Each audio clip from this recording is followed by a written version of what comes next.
Olá pessoal, bem-vindos ao canal. Hoje trago-vos um Q&A. Eu pus uma caixinha de perguntas no Instagram e vocês colocaram as vossas perguntas, algumas muito interessantes, e então eu vou responder aqui porque, só para variar um bocadinho, geralmente eu respondo estas perguntas no próprio Instagram, mas eu gosto muito de ver Q&As no YouTube, gosto de estar a ver a pessoa, eu gosto muito destes vídeos de longo formato em que a pessoa consegue desenvolver uma ideia. No Instagram é um bocadinho mais limitado, então pronto, achei que seria interessante fazermos por aqui. E tenho aqui várias perguntas vossas. Vamos começar aqui pelo princípio. Bom, e vamos começar logo assim com uma pergunta bombástica que é: podes explicar a tua transição de alimentação? Reparei que comes carne agora. Então, vocês já me acompanham há muito tempo, pelo menos uma parte de vocês já me acompanham há muito tempo, e vocês acompanharam várias fases e vocês sempre me conheceram a não comer carne vermelha.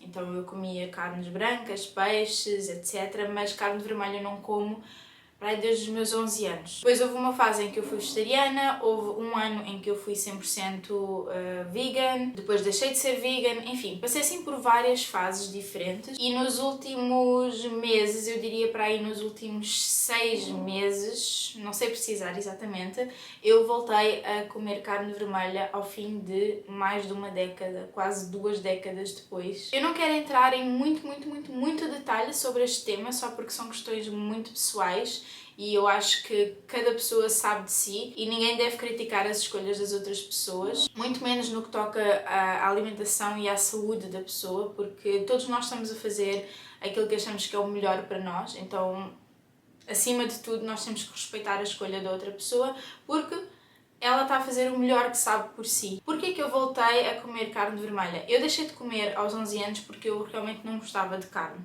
Ponto.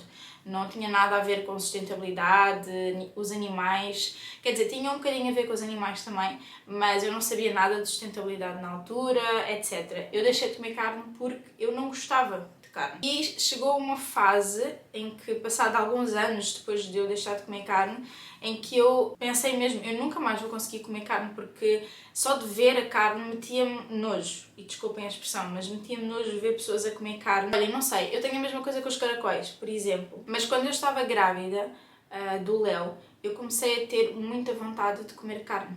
Que era uma sensação que eu desconhecia, porque lá está, há muitos anos que eu não comia carne vermelha. E na gravidez do Gabriel eu tive uma anemia muito grande e no pós-parto essa anemia piorou bastante.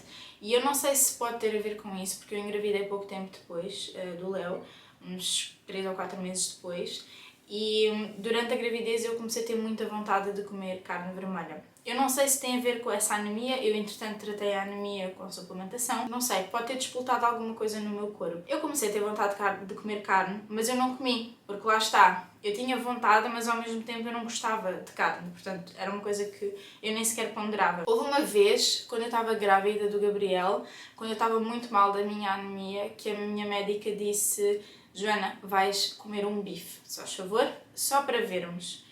E eu lembro-me que eu fiz um esforço gigante, o meu namorado levou-me a jantar fora e eu pedi um bife. Eu nem sequer consegui comer o bife todo, porque eu realmente não gostava do sabor da carne vermelha, portanto era uma coisa assim absurda. Claro que comer um bife não vai tratar nenhuma anemia, porque uma anemia trata-se essencialmente com suplementação, principalmente aquela fase da anemia em que eu já estava, que era muito avançada. Eu estava extremamente cansada, queda de cabelo, etc. Pronto, essa fase passou, eu ainda não comia carne vermelha nessa altura, a não ser esse pequeno episódio do bife quando eu estava grávida, que obviamente não fez diferença absolutamente nenhuma. Mas quando eu estava grávida do Léo, eu comecei a ter vontade de comer carne vermelha. Foi ao mesmo tempo que eu comecei a ter vontade de estudar um bocadinho mais sobre a produção animal, sobre sustentabilidade, todos esses temas, e também foi na altura em que eu comecei a estudar naturopatia.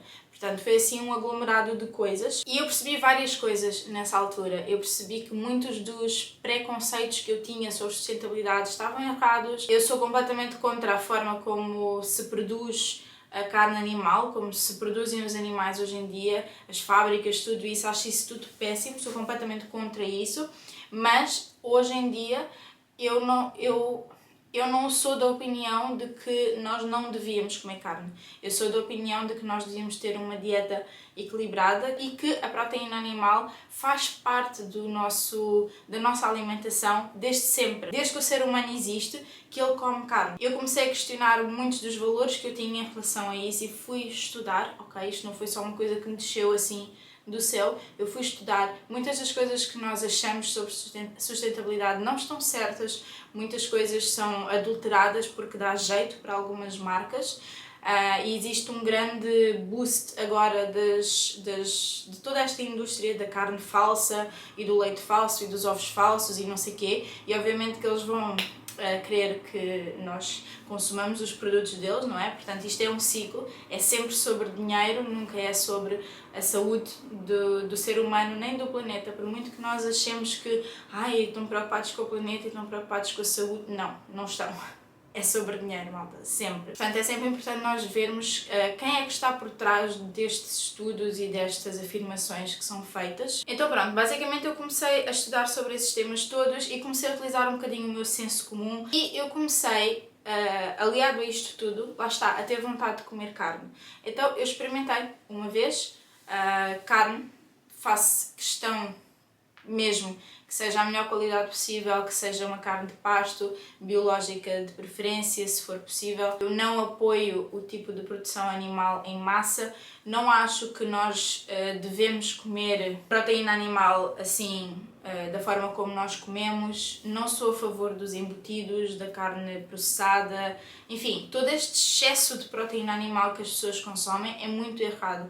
Mas eu também não sou a favor de zero proteína animal, entendem? Portanto, eu encontrei ali um equilíbrio, eu comecei a comer carne vermelha, hoje em dia eu gosto bastante de comer carne vermelha, sinto-me muito melhor fisicamente, consegui resolver algumas questões minhas, que eu não vou entrar em muito detalhe agora, porque lá está, são coisas muito pessoais, mas foi uma escolha que eu fiz e estou muito satisfeita com ela, sinto-me muito em paz, sinto que estou muito mais ligada ao meu ecossistema, ao planeta, porque tudo isto é um ciclo e nós temos que respeitar esse ciclo, temos que respeitar as leis da natureza. As pessoas acham que, por exemplo, consumir aquelas carnes falsas e etc. que é melhor para o planeta, mas não é. Todo esta proteína animal fake que está a ser feita hoje em dia é muito mais prejudicial para o planeta e é muito mais prejudicial para a nossa saúde, porque o nosso corpo não sabe o que fazer com aquilo, não são coisas naturais. Então, pronto, foi uma altura em que eu tive a reavaliar tudo isto. Hoje em dia a minha alimentação é muito mais saudável do que era há uns anos atrás e estou muito mais em paz, tenho uma relação muito melhor com a comida hoje em dia. Mudou muita coisa. Se vocês quiserem, depois posso fazer um vídeo mais a fundo sobre este tema, mas acima de tudo eu queria dizer-vos que está tudo bem se fores vegetariana, está tudo bem se fores carnívora, quer dizer, aí é um bocado hardcore, mas pronto, mas está tudo bem porque cada um faz aquilo que pode e aquilo que acha melhor para o seu corpo. Ninguém tem a verdade absoluta em relação a este tema. É fazer aquilo que nós achamos que é o melhor. E eu estou realmente a fazer aquilo que eu acho melhor neste momento.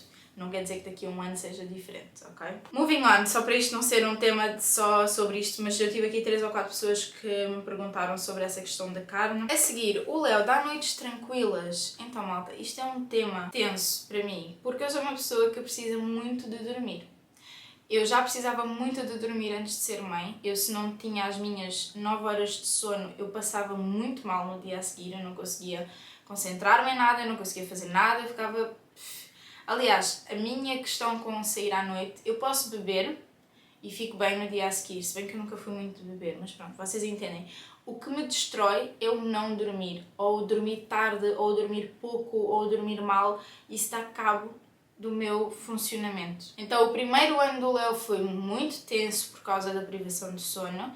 Depois ele começou a dormir muito bem e teve ali fase em que ele dormia a noite toda e nós tínhamos que o acordar de manhã. Mas quando ele volta para a escola em setembro, ou seja, ele entrou na escola em setembro, não é? Teve um ano inteiro e depois agora no último setembro ele voltou à escola. Portanto, no primeiro ano que ele entrou e agora neste, ele volta para a escola, começa ali a chegar outubro, novembro, vêm as viroses, ele começa a ficar doente e esqueçam, são 3 ou 4 meses que nós não dormimos, ponto, e já é o segundo ano consecutivo que isso acontece. Depois ele fica melhor, mas o sono dele já está completamente alterado, ele continua entupido do nariz, portanto não respira bem, não dorme bem, é um filme. Então esta fase entre outubro e até à primavera, nós não dormimos, basicamente.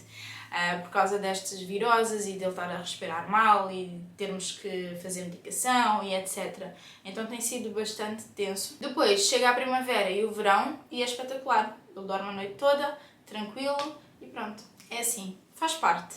Mas não consigo não consigo dar uma resposta concisa porque depende da altura do ano. Terceira pergunta. Ele é teu namorado? Pensam em casar? Eu presumo que seja efetivamente o meu namorado. Sim, nós somos casados, nós vivemos juntos já há 5 anos. Se pensamos em casar, é uma excelente questão, porque é mais uma coisa... Os 28 anos são uma altura muito engraçada, porque nós mudamos muita coisa na nossa mente. Então, eu sempre disse que eu não queria casar. Sempre. Sempre. Aliás, eu lembro-me de ser adolescente e de nos filmes ver as pessoas a casar e eu pensar, porquê que as pessoas se casam? Nunca fez sentido para mim, nunca tive aquele sonho do vestido de noiva, da igreja, dos convidados, do bolo. Eu tinha amigas que já com 16 anos eram obcecadas com isso e o bolo que elas iam ter e o vestido. Eu nunca liguei nenhuma a isso. Até sensivelmente há uns meses atrás. Então, não é que eu tenha o sonho de casar atualmente, continuo a não ligar nenhuma ao vestido, a não ligar nenhuma ao bolo, zero. Não ligo nenhuma à festa de casamento, mas eu começo a sentir, talvez por estar na relação em que eu estou, com a pessoa com quem eu estou, eu começo a sentir necessidade de uma robustez diferente, se é que faz sentido. Então, não é necessariamente pela festa, mas sim pela oficialização de algo. Eu nem acredito que eu estou a dizer isto, porque se eu ouvisse eu própria a dizer isto há um ano atrás, eu ia pensar que eu era maluca, porque eu era... O que eu pensava era, que diferença é que faz casar? E eu lembro-me de dizer isto várias vezes no Instagram, que diferença é que faz? E hoje eu começo a sentir que faz diferença. Faz diferença. Não é uma diferença palpável, mas é uma diferença mais energética, sabem? E eu sinto necessidade desse crescimento energético, desse crescimento pessoal, desse ganho de responsabilidade também. Então, esta é a minha resposta agora. Veremos, malta. Veremos os próximos capítulos. Uma coisa que adoras em ti e outra que mudarias. Então, não sei se é uma coisa física, se é uma coisa psicológica, emocional. Vou responder as duas. Então, uma coisa física que eu gosto em mim. Eu gosto de quase tudo em mim, fisicamente, de verdade. Acho que mudaria muito pouco. Talvez o que eu gostaria de mudar é não precisar de fazer depilação. Gostava de não ter pelos em certos sítios, tipo...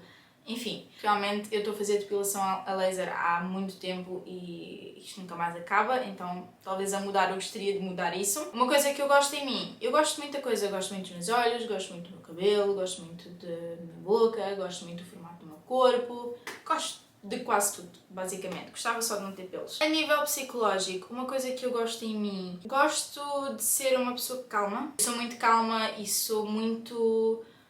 gosto de ouvir as pessoas e consigo estar com uma pessoa durante muito tempo, ouvir a pessoa e estar ali mesmo com ela. Portanto, isso é uma coisa que eu gosto bastante em mim. Uma coisa que eu mudaria na minha personalidade, no meu psicológico, se calhar, sei lá, qualquer coisa que eu mudaria é passível de mudar, portanto, as coisas que eu não vou gostando ou que não me vão agradando eu vou mudando com o tempo.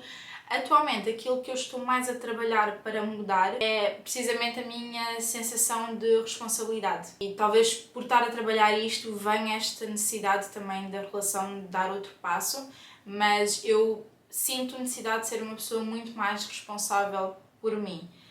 E pronto, isto dava um vídeo inteiro sobre isto e se quiserem depois posso gravar um vídeo só sobre esta questão da responsabilidade, mas... só para dar assim uma resposta concisa, o que eu mudaria e o que eu estou a mudar é o meu senso de responsabilidade. Depois houve algumas pessoas que perguntaram como é que fazem para ter uma consulta comigo. Neste momento eu não estou a dar consultas, eu estou 100% dedicada ao meu trabalho aqui no digital, mas veremos. Não é algo que eu descarto totalmente no futuro. A vir a dar consultas eu vou fazer uma coisa muito diferente, porque a minha noção de nutrição e todo o trabalho que eu tenho feito também tem-me levado a outros lados, então eu estou muito curiosa para ver onde é que tudo isto me vai levar e enquanto eu estou no meu processo eu estou 100% dedicada ao digital, mas veremos no futuro o que é que vem daí. A Catarina perguntou: alô Joana, gostava de saber se alguma vez fizeste um curso de astrologia, se sim, qual? Eu fiz uma vez um curso básico de astrologia da Isabela, eu nunca sei dizer o apelido dela, Medrazi, eu vou deixar aqui o Instagram. Fiz um curso que ela deu com o pai dela há muitos anos, há 5 ou 6 anos, e gostei bastante. Foi o curso que me permitiu entender a base da astrologia, como é que funciona o estudo astrológico, e gostei muito. Mas a maior parte das coisas que eu sei de astrologia são coisas que eu vou pesquisando. Então eu vejo muitos vídeos no YouTube, eu li alguns livros, e é muito prática, é ir vendo os mapas natais, ir vendo os trânsitos, tentar perceber o que é que, de que forma um trânsito influencia, por exemplo, de que forma é que o trânsito influencia o nosso mapa natal. Então, por exemplo, se eu tenho um trânsito a acontecer na minha casa 6, eu vou ao YouTube, pesquiso esses temas e vejo os vídeos e vou aprendendo dessa forma. A astrologia é muito uma metáfora, não é? É contar uma história, um storytelling. O céu conta-nos uma história. Então nós temos que perceber o simbolismo por trás das coisas. O que é que simboliza cada planeta? Então não são coisas taxativas, não é tipo, se Mercúrio está retrógrado, então eu vou ficar deitada no sofá, não vou fazer nada. Não é isso, ok? É um mapa que nós podemos utilizar. Ok, se eu quero ir para ali, se calhar é mais fácil ir pela esquerda, vou chegar lá mais rápido. É assim que eu utilizo a astrologia, não é como uma coisa que manda na minha vida. Então eu gosto muito de estudar mais o simbolismo por trás de cada planeta, de cada trânsito, de cada momento. Isso é muito mais interessante para mim. Como descreverias o balanço entre maternidade e trabalho? Esta pergunta é um bocadinho ingrata, no sentido em que o meu trabalho é muito diferente do trabalho da maior parte de vocês, porque a maior parte de vocês não trabalha no digital, não tem tanta flexibilidade de tempo, de horário, de espaço, de tudo como eu tenho. Então eu posso falar da minha realidade, é a única que eu posso falar, mas fico sempre com medo que vocês se comparem a mim, porque eu não posso comparar a minha realidade a uma pessoa que tem que ir para um escritório de manhã e só volta ao final da tarde ou à noite para casa. Portanto, é completamente diferente. Eu vou buscar o Leo às 4h30 da tarde e se tiver que ir buscar ao meio-dia, vou ao meio-dia e ninguém me diz que não, ninguém diz que não posso ir, ninguém me manda bocas, zero. Por outro lado, é desafiante porque lá está, como eu tenho tanta disponibilidade para a maternidade e para estar com o Leo e para o acompanhar. Claro que a parte do trabalho às vezes sofre um bocadinho, então por exemplo, se o Leo está doente e está uma semana em casa, eu estou uma semana em casa com ele e não consigo produzir tanto. Uma pessoa que trabalha num escritório está em casa, mas não tem a obrigatoriedade de estar a produzir. Portanto, há aqui pontos positivos, pontos negativos, mas eu não trocaria de todo. Eu sempre disse que eu queria trabalhar de forma flexível, não queria estar presa a horários, não queria estar presa a um sítio. Então para mim este equilíbrio, este balanço que vocês falam, eu acho que eu faço de uma forma muito saudável, porque para mim a minha prioridade é a minha família. Então eu sempre disse que a ter filhos eu quero ter total disponibilidade para os meus filhos. O trabalho vem em segundo plano.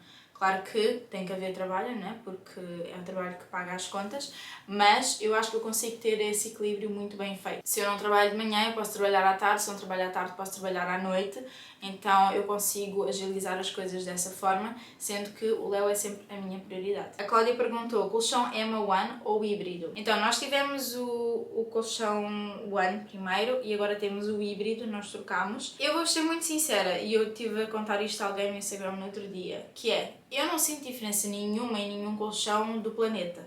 Porque eu posso dormir no Emma híbrido, eu posso dormir no colchão do Ritz, eu posso dormir no colchão da casa dos meus pais. Eu não vou notar diferença nenhuma porque eu durmo bem em qualquer colchão. Eu deito-me e adormeço e ponto, pode cair um raio que eu não vou acordar. Porquê é que nós mudamos? Porque o meu namorado já é o oposto de mim, ele é hiper mega sensível aos colchões. Então se o colchão é demasiado mole, ele fica cheio de dores nas costas. E o Emma One ele sentia que era muito mau porque é um colchão de espuma. Então nós trocámos pelo híbrido, que tem molas ensacadas também, e ele nota bastante diferença. Ele já não tem tantas dores nas costas, aliás, já não tem as dores nas costas que tinha, já dorme melhor, já acorda melhor. Se eu for responder por mim, não vejo diferença, porque lá está, não vejo diferença em colchão nenhum. Se for responder por uma pessoa que é mais sensível ao sítio onde dorme, então o Emma híbrido é melhor. Nesse sentido, de ser melhor para as costas, é melhor para a postura, é melhor para a coluna. dá mais suporte, não é aquele colchão que nós deitamos e aquilo amolece, é um colchão que dá mais estrutura e mais suporte. No geral, e pela saúde da coluna, eu diria o híbrido. Tens alguma viagem planeada para este ano? Sim, temos algumas viagens, não estão compradas, nenhuma delas está comprada, está apenas planeado na nossa cabeça, só que existem vários fatores que nos fazem não comprar já a viagem e as viagens, mas há vários momentos este ano em que nós gostaríamos de viajar ao longo do ano todo, mas lá está, como ainda não está nada confirmado e comprado, eu não vou dizer ainda porque, pronto, pode não vir a acontecer e não quero criar expectativas. Gostávamos de fazer viagens pela Europa, gostávamos de fazer viagens fora da Europa, veremos, mas sim, a ideia é viajarmos mais este ano. No ano passado nós fomos só ao Porto Santo, só que já foi muito bom, mas sinto necessidade de fazer outro tipo de viagens. Agora que o Léo está maior também é um bocadinho mais fácil, porque ele também já não precisa de dormir tanto durante o dia, já alinha noutras coisas, portanto o plano este ano é viajarmos mais. E é isto, malta, eu espero que vocês tenham gostado. Se tiverem mais perguntas, deixem aqui embaixo nos comentários. Não se esqueçam de deixar o vosso like, porque ajuda muito na divulgação do canal. Subscrevam se não estiverem inscritos. Há muitas pessoas que veem os vídeos e não estão inscritas no canal. Portanto, é só clicarem aqui no botão de inscrever. Eu espero que vocês tenham gostado e vemo-nos no próximo vídeo.